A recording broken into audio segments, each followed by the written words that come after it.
હાલો મિત્રો, અત્યારે આપણે ઘેરું કરવાનું છે. જો આંબાનું થળિયું છે મસ્ત મજાનું, ને અત્યારે આપણે મસ્ત મજાનું ઘેરું બનાવીને વ્યા છે.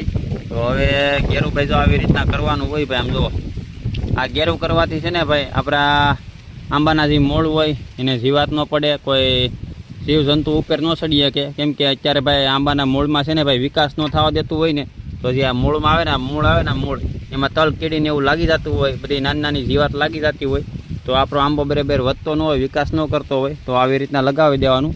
એટલે તમારે મસ્ત મજાનો વિકાસ થાય ને થળિયું પણ મજબૂત થઈ જાય.